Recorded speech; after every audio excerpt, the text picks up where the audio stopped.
সাবেক আইসিটি প্রতিমন্ত্রী জুনাইদ আহমেদ পলক দাবি করেছেন, তিনি বর্তমানে কারাগারে মানবেতর অবস্থায় আছেন এবং অর্থ সংকটে জর্জরিত। কারাগারে অন্য বন্দীদের সঙ্গে রুটি ও কলা ভাগ করে খেতে হচ্ছে বলেও জানান তিনি। জুলাই মাসের গণঅভ্যুত্থানের সময় ধানমন্ডি থানায় দায়ের করা এক মামলায় গ্রেপ্তার হওয়া পলককে কাশিমপুর কেন্দ্রীয় কারাগার থেকে ঢাকার চিফ মেট্রোপলিটন ম্যাজিস্ট্রেট আদালতে হাজির করা হয়। তাকে হেলমেট, হাতকড়া এবং বুলেট প্রুফ জ্যাকেট পরিয়ে আদালতে আনা হয়। সকাল ১১টার দিকে তাকে আদালতে আনা হলে বিচারক এজলাসে ১১টা ৬ মিনিটে উপস্থিত হন।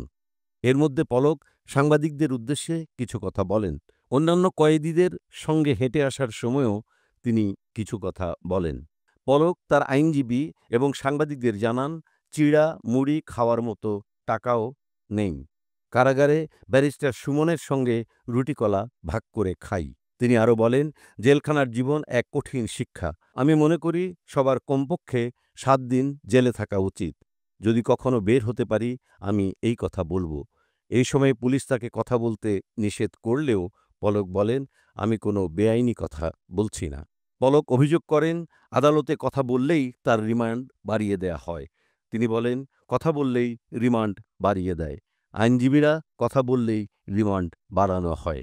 এ সময় তিনি মহানগর পাবলিক প্রসিকিউটর ওমর ফারুকের দৃষ্টি আকর্ষণের চেষ্টা করেন এবং সালাম দেন।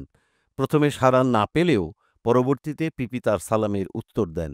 তখন পলক মন্তব্য করেন, যাক, এইবার পিপি স্যারের মন নরম হয়েছে।